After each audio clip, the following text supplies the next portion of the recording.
Assalamualaikum warahmatullahi wabarakatuh. Perkenalkan, saya Purno Triaji, dosen di program studi D4 Teknik Elektronika Fakultas Vokasi Universitas Negeri Yogyakarta. Video ini dibuat sebagai salah satu persyaratan sertifikasi dosen, yaitu pernyataan diri dosen dalam unjuk kerja Tridharma Perguruan Tinggi atau PDD UKT-PT, khususnya pada aspek pengajaran. Izinkan saya untuk menjelaskan mata kuliah yang saya ampu, yaitu mata kuliah Sistem Telekomunikasi.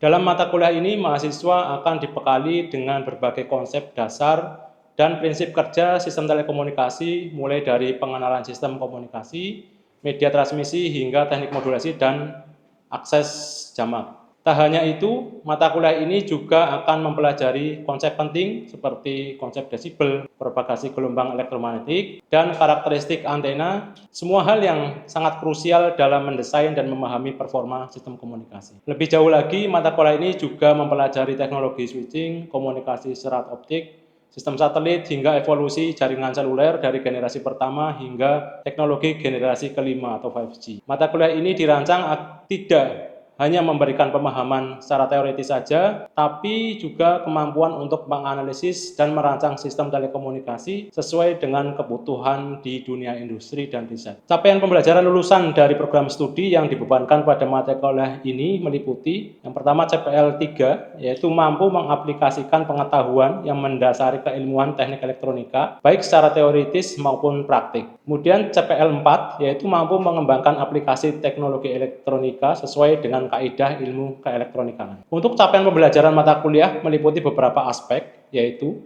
CPMK 1, mahasiswa mampu menjelaskan konsep dasar sistem telekomunikasi serta komponen-komponen utama yang membentuk arsitektur sistem komunikasi secara menyeluruh. CPMK 2, mahasiswa mampu menganalisis karakteristik media transmisi dan teknik modulasi yang digunakan dalam berbagai sistem komunikasi. CPMK 3, mahasiswa mampu menghitung dan menginterpretasikan besaran desibel, rugi transmisi, matching impedance, dan juga link budget dalam sistem komunikasi radio menggunakan pendekatan matematis dan teknik dasar telekomunikasi. CPMK 4, mahasiswa mampu membandingkan berbagai jenis antena, teknik akses jamak dan switching dalam sistem komunikasi, serta mengaitkan dengan efisiensi dan kapasitas jaringan. CPMK 5, mahasiswa mampu merancang sistem komunikasi radio sederhana dan perhitungan power link budget. CPMK 6, mahasiswa mampu mengidentifikasi dan menjelaskan prinsip kerja sistem komunikasi terkini, seperti serat optik, komunikasi satelit, dan sistem seluler generasi pertama sampai generasi kelima. Sistem pembelajaran mata kuliah sistem telekomunikasi dilaksanakan secara sinkron dan asinkron dengan pendekatan pembelajaran aktif yang menuntut mahasiswa berpartisipasi aktif selama perkuliahan berlangsung. Metode pembelajaran berupa ceramah, diskusi, latihan soal baik secara tatap muka maupun Zoom conference. Pembelajaran asinkron melalui Learning Management System yang dikelola UNY, yaitu Bismarck. Evaluasi pembelajaran mata kuliah ini terdiri dari kuis 5%, tugas 5%, UTS 20%, UAS 20%, dan studi kasus sebesar 50%. Kemudian berikut ini cuplikan pembelajaran tatap muka di kelas untuk mata kuliah sistem telekomunikasi.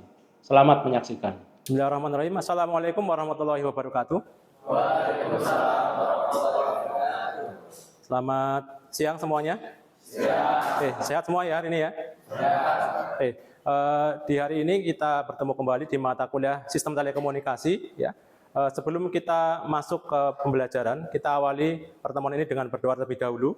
Berdoa dipersilahkan. Baik, dapat diakhiri. Ya, materi kita hari ini itu adalah terkait dengan sistem antena. Ya. Namun sebelum kita masuk ke materi ya, ada baiknya kita review ya terlebih dahulu terkait dengan materi pembelajaran minggu lalu ya.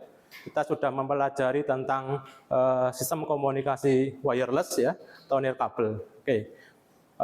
Mungkin saya ada satu pertanyaan ya untuk teman-teman semua ya terkait dengan sistem komunikasi wireless untuk sambil mereview ya atau mengingat-ingat komponen apa saja yang dibutuhkan dalam atau komponen utama apa saja yang diperlukan dalam menyusun sistem komunikasi wireless. Ada yang bisa menjawab? Oh iya, silakan Mas Bayu. Jadi Pak, untuk sistem komunikasi wireless itu komponen dua, ya komponen 5. Untuk program sendiri dia terdiri dari transmitter, saluran transmisi dan antena. Sedangkan untuk penerima itu Dia ada antena, saluran transmisi dan resep. Oke, baik ya, betul sekali ya. Jadi seperti tadi yang disampaikan bahwa ada pengirim dan penerima ya, yang membedakan antara sistem komunikasi kabel dengan wireless itu adalah ada di komponen antena. Nah, makanya di hari ini kita akan belajar tentang sistem antena, gitu ya. Jadi ada beberapa tujuan pembelajaran di hari ini, yaitu yang pertama agar mahasiswa mengetahui definisi dan juga fungsi dari antena. Kemudian yang kedua adalah mahasiswa memahami parameter-parameter dasar dari antena. Kemudian yang ketiga adalah mahasiswa mengetahui jenis-jenis dari antena. Oke, jadi ini outline untuk hari ini ada beberapa hal. Dimulai dari pendahuluan, kemudian definisi dan fungsi dari antena. Kemudian masuk ke dalam parameter-parameter dasar antena, ada impedansi, ada VSWR, ada return loss, bandwidth, pola radiasi, gain, kemudian dilanjutkan dengan jenis antena dan juga kesimpulan.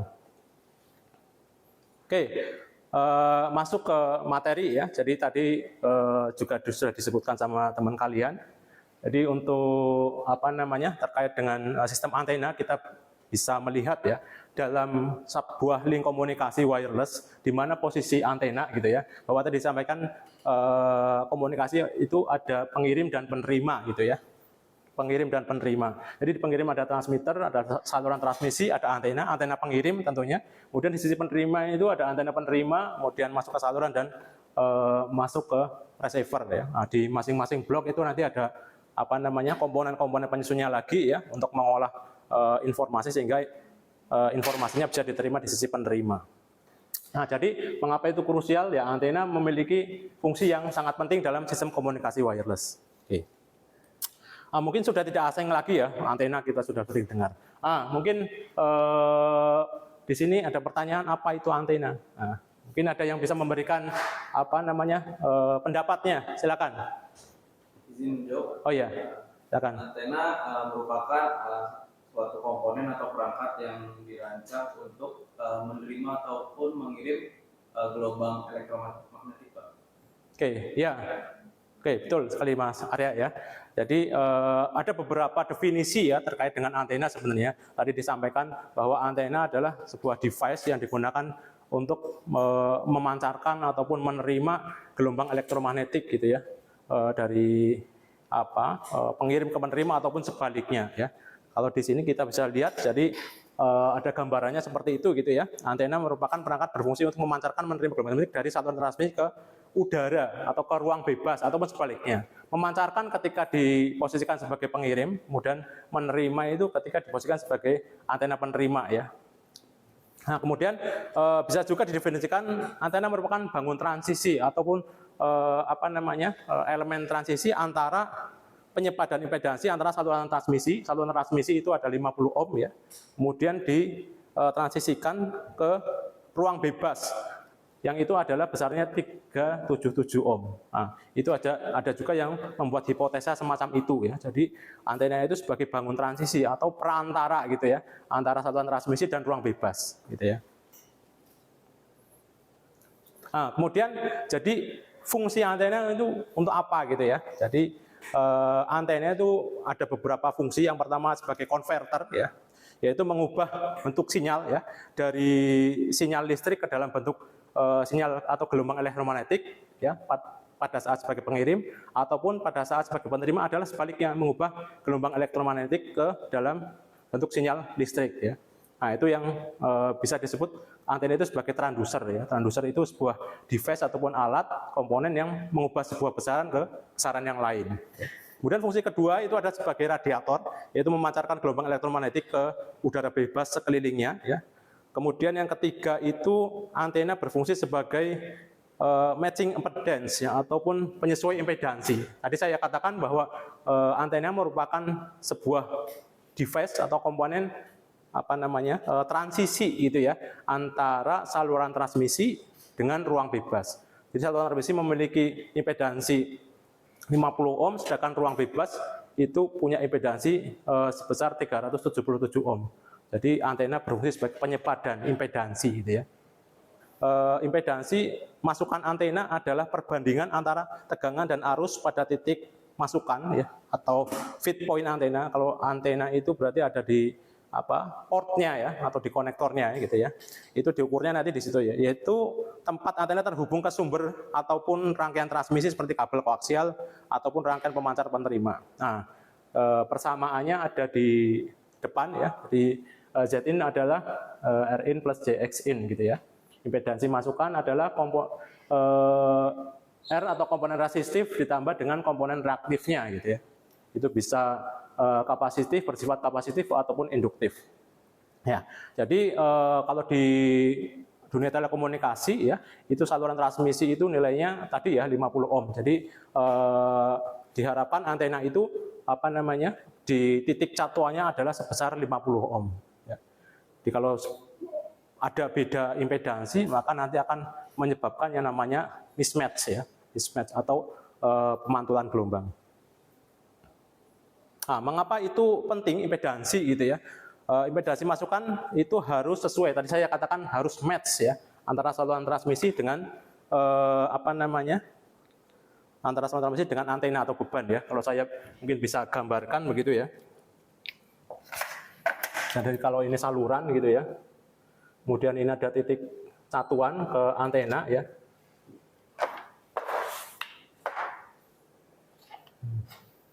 Nah, ini lombok antena, ini saluran transmisi ya. Saluran transmisi sebesar 50 ohm. Nah, di titik catuan tadi sini impedansinya harus sama gitu ya dengan impedansi saluran transmisi, juga harus 50 ohm. Sehingga tadi yang dikatakan maka harus terjadi match ya. Sehingga terjadi daya maksimum dapat ditransmisikan ke antena. Jadi ada power masuk ke sana gitu ya.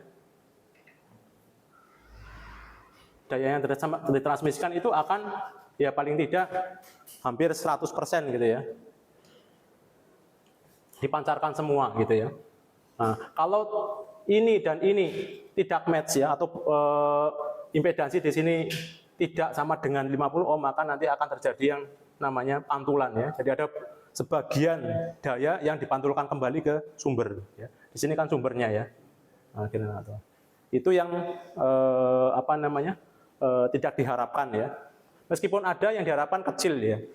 Jadi tidak merusak sumber. Kalau pantulannya terlalu besar nanti pemancarnya yang cepat rusak gitu ya. Oke, kemudian komponen yang kedua gitu ya, parameter kedua yaitu return loss ya. Return loss itu bisa definisikan sebagai ukuran seberapa banyak daya yang dipantulkan. Nah, tadi masih terkait yang tadi ya. Makanya kita belajar impedansi, kemudian ke return loss ya. Yang dipantulkan kembali ya ke sumber akibat dari ketidakcocokan. Jadi di sini impedansinya tidak sama ya. Ketidakcocokan antara impedansi saluran dengan impedansi di sini. Mungkin lebih besar atau lebih kecil gitu ya. Mungkin di sini 60 ohm atau 70 ohm. Nah, jadi sehingga ini tidak match gitu ya. Nah, return loss bernilai negatif. Jadi semakin besar nilai mutlaknya maka semakin baik matchingnya ya. Return loss merupakan besaran logaritmik dari rasio yang dipantulkan terhadap daya yang masuk ya.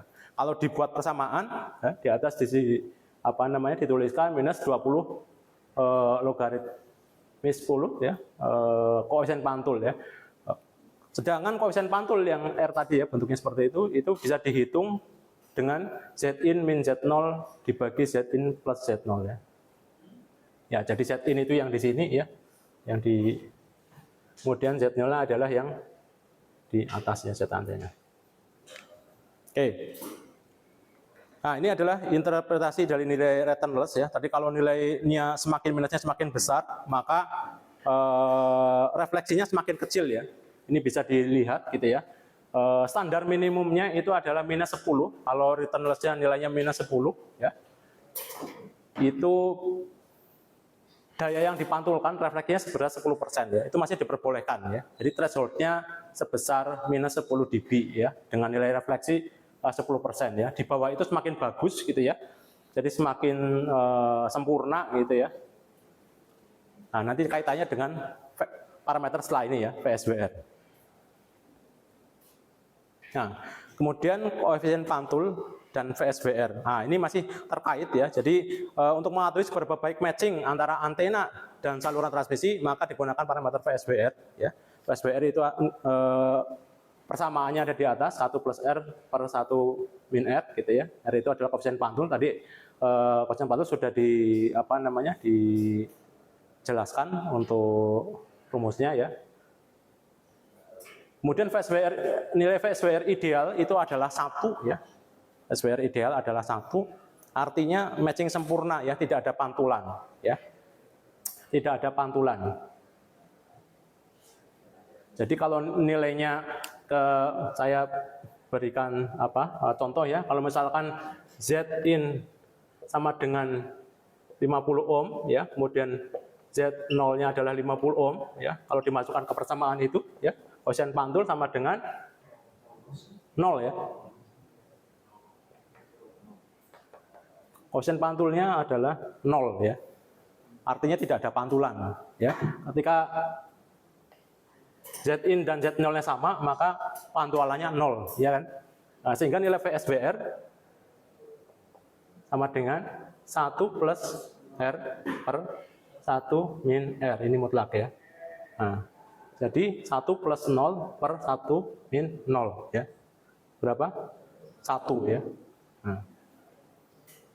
Jadi kondisi maksimal adalah ketika pantulannya nilainya 0. Nilainya 0 itu didapat dari ketika kondisinya match antara impedansi saluran dan impedansi antenanya, ya kan? Baru datakan VSWR nilainya nanti 1 ya. Jadi runtutannya seperti itu ya. Transfer daya maksimal tadi terjadi ketika impedansinya sama, sehingga daya ditransmisikan 100%, tidak ada yang dipantulkan. Tidak dipantulkan, ininya 0 ya tadi ya. Jelas ya? Oke, baik. Oke, kemudian dilanjutkan, masih terkait dengan sebelumnya, ini adalah terkait bandwidth antena. Ya. Bandwidth itu adalah rentang frekuensi di mana antena bekerja secara efektif, yaitu mampu mentransmisikan ataupun menerima sinyal dengan return loss tadi sekitar minus 10 dB, ya. Atau VSWR-nya itu mendekati, ya ini 2 ya, kalau di sini ya, di bawah 2 ya, masih diperbolehkan ya, tadi kan 1 ya. Oke, kalau disajikan gambar seperti ini gitu ya, grafik SWR terhadap frekuensi, ini rentang frekuensi gitu ya. Kemudian didapatkan grafik seperti ini. Pak, ini dari mana dapat gambar seperti ini? Nanti dari pengukuran ya. Jadi untuk beberapa parameter dasar tadi ya, ada impedansi, ada VSWR, ada return loss, kemudian bandwidth gitu ya. Itu bisa menggunakan namanya alat vector network analyzer ya, atau VNA ya. Nanti langsung bisa terlihat. Dari sini kita bisa dapatkan kalau kita lihat gitu ya. Jadi alat ukurnya namanya VNA, bandwidth-nya kita bisa tahu di sini markernya berapa, sebelah kanan mungkin sekitar 2,68, yang sebelah kiri frekuensi rendahnya adalah 2,38, sehingga didapatkan tinggal dikurangi saja ya. Nilainya adalah 0,3 GHz ya. Jadi antena ini gitu ya, hasil pengukurannya bandwidth-nya 0,3 GHz gitu ya, di frekuensi yang bekerja ini antara 2,6 sampai 2,3 ya. Oke, ini bandwidth antena.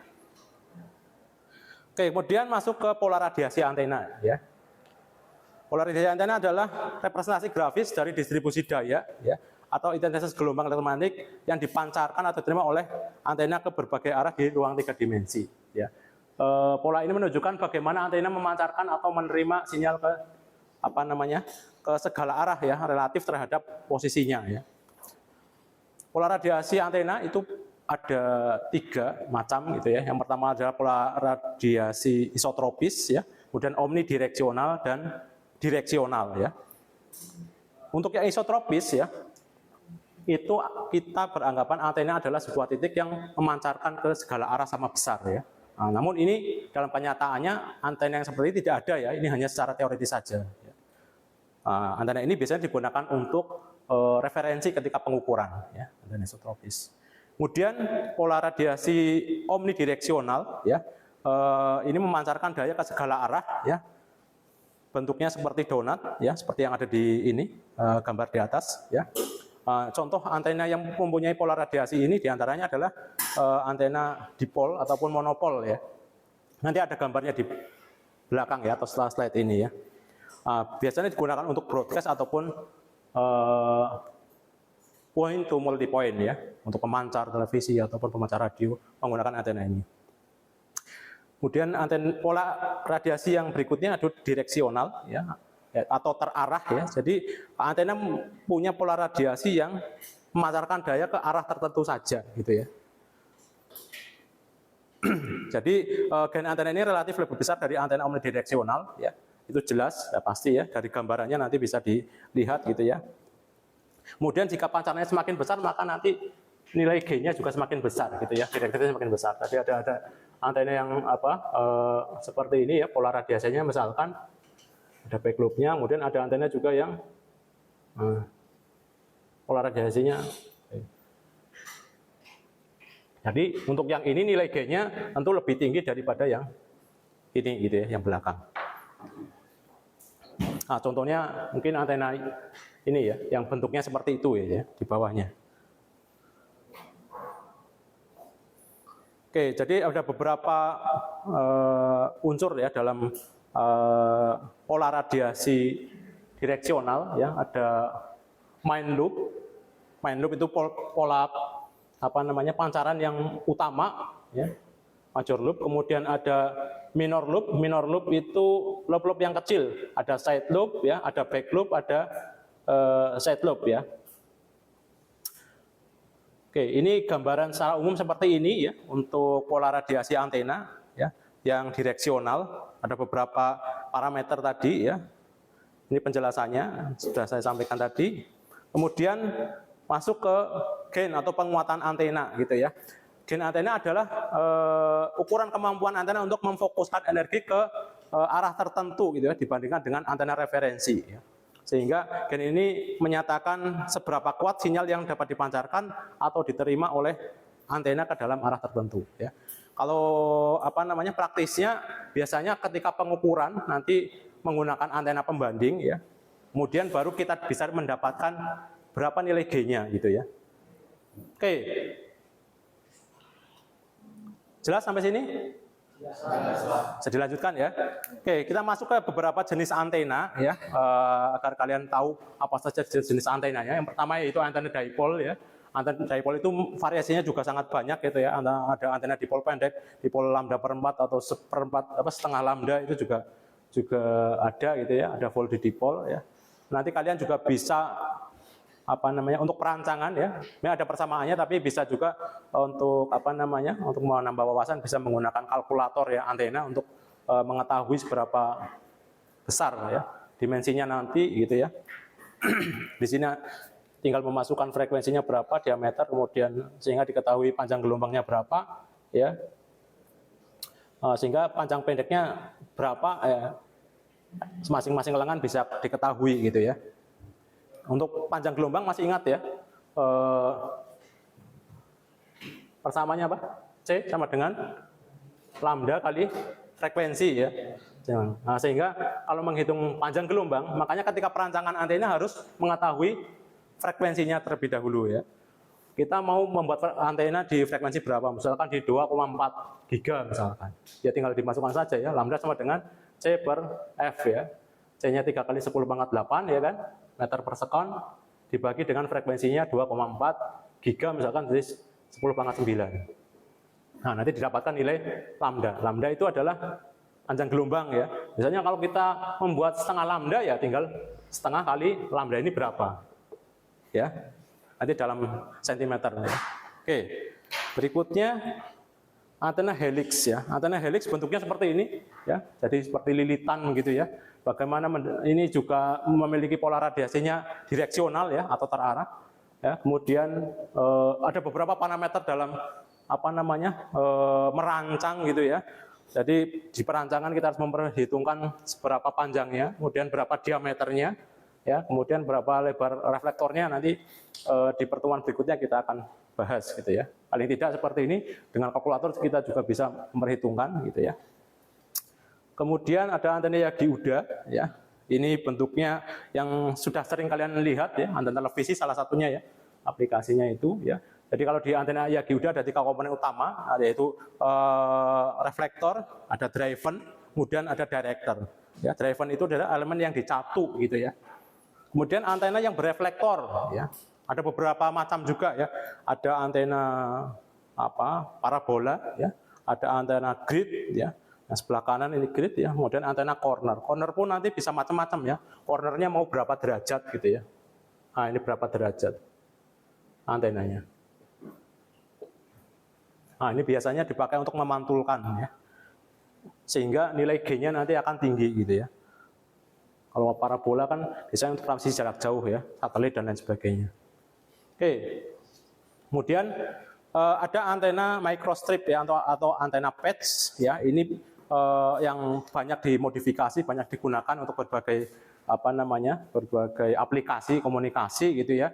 Biasanya antenanya dalam jumlah yang banyak atau susunan, misalkan ini ya ada 2 atau lebih gitu ya. Nah, untuk perhitungan juga ada gitu ya, seberapa panjang lebarnya ya nanti di pertemuan lanjutan ya. Kemudian ada antena array atau susunan, tadi saya sampaikan ya. Jadi antena single ada yang single, ada yang susunan ya. Mengapa disusun banyak gitu ya? Mengapa ini ada 4 elemen? Mengapa ini ada 4 elemen juga gitu ya? Ya karena untuk kebutuhan ya, kebutuhannya dalam ini adalah terkait dengan nilai gain yang lebih tinggi ya. Kita bisa di sini ya. Jika komponennya semakin banyak, jumlah elemen semakin banyak, maka gainnya akan semakin besar gitu ya. Dan semakin sempit sudut beam width-nya. Ini antena array log periodik ya. Jadi susunannya itu semakin ke belakang semakin pendek ya, jaraknya sudah semakin pendek ya. Ini antena Bauti ya dan fraktal, ini jenis antena yang lain gitu ya. Sebenarnya ini dipole yang dimodifikasi gitu ya, kanan kirinya dibuat seperti dasi, kupu gitu ya. Kemudian, selanjutnya mungkin ada beberapa jenis antena, mungkin teman-teman di sini ada yang tahu ya, dari tadi sudah disampaikan ya, untuk antena yang model seperti ini ya, tadi sudah dijelaskan. Oke, sampai sini ya. Untuk materi kita mungkin sampai sini, kita masuk ke sesi diskusi, mungkin ada yang perlu ditanyakan. Oke, Mas Sakti ya. Untuk penempatan posisi antena sendiri itu apakah berpengaruh dalam sistem komunikasi, Pak? Ya, bagus sekali ya pertanyaannya. Untuk penempatan posisi antena apakah pengaruh gitu ya terhadap sistem komunikasi? Ya, itu sangat pengaruh ya, sangat pengaruh terhadap sistem komunikasi. Misalkan anggap saja untuk pemasangan antena parabola misalkan ya. Parabola itu kan harus menembak menuju ke satelit ya. Nah, posisinya ini harus kita tahu gitu ya. Harus tahu sudutnya berapa, kita mau ke